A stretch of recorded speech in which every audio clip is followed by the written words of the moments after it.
hope you're all doing great today. So today I wanted to show you guys another kind of method on breeding egg scatterers in a way you can do it outside and even inside. Alright, so this method is actually used quite often in different places, especially like Taiwan, Philippines and stuff, where they'll just breed the fish in actual baskets. And all it is really is the styrofoam, kind of like from a pool noodle, which you can use those. And I just zip tied it onto these plant baskets that go in the ponds. So you can see here, a ton of holes so eggs can just fall right through it. Now these actually come in many shapes, many sizes. They come bigger than that. So if you got space, you can get bigger than that. And they are pretty basic too, as far as just, I rinse them off, that's it. Then you stick it in and you float it. And I like to stick some plants in there with them, with the fish. Here you can see some golden white cloud minnows that I've got in here.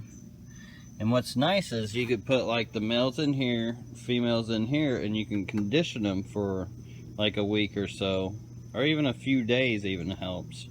And then you can just pull them out and put them together, like put a pair in here, put a group in there, whatever you want to do depending on what they breed. And you can breed all kinds of egg scatterers this way.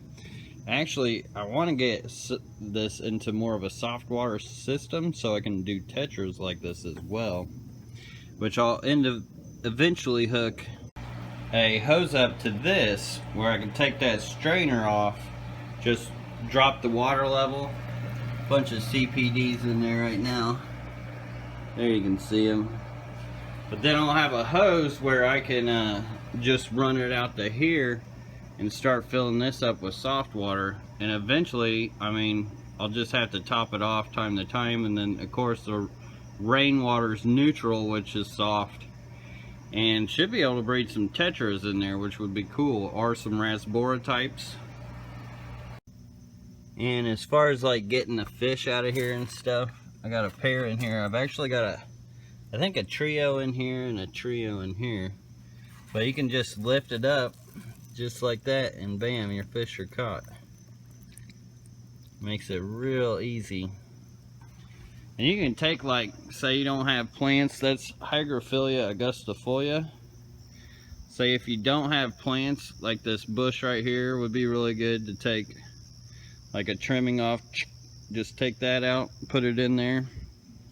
It'll take time for it to die off, the leaves and everything, but it makes great coverage, helps with the breeding and all that.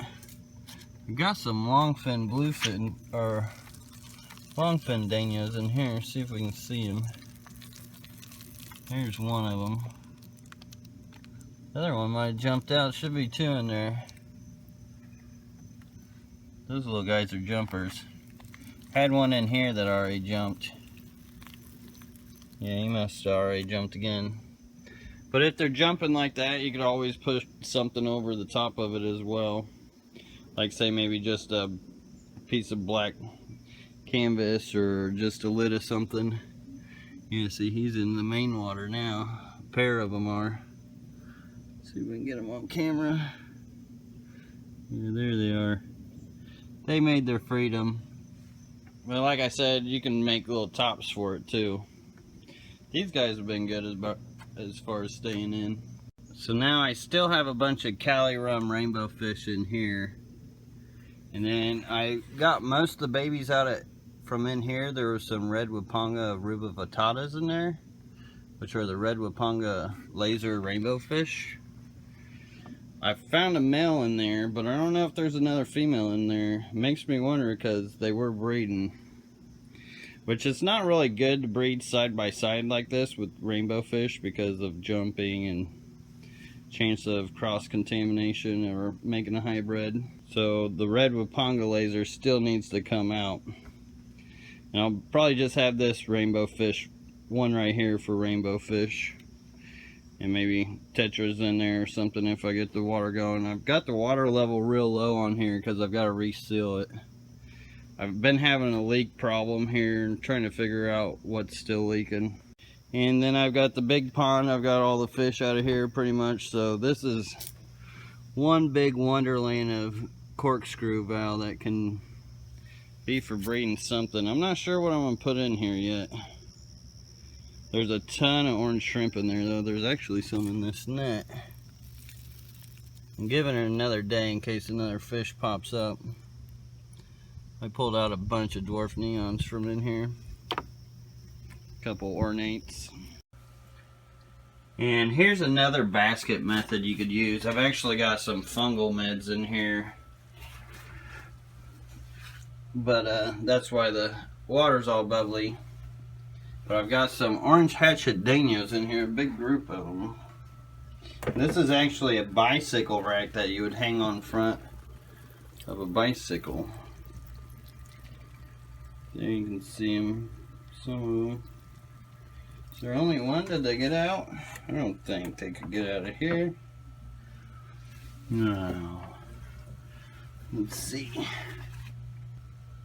Those little buggers did escape. I bet you they squeezed right through it. So I'll probably have to find a species that doesn't quite fit through these holes. Maybe put something on top of it. But I mean, it works the same. It's been coated. I've seen people use these outside and stuff. I just rinsed it off real well. I've seen people use these metal things and breed out of them. But it works pretty much same fashion as what's going on outside. I definitely want to breed some of these purple hatchet daniel fish.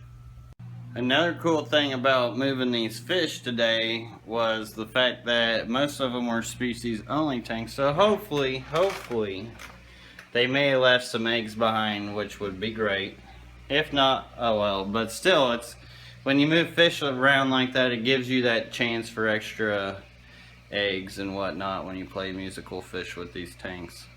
So I hope you guys enjoyed. That's the breeding out of baskets method. Just a different way to do it. I know there's many ways to do it, but thought I'd share with you guys. So until next time, peace.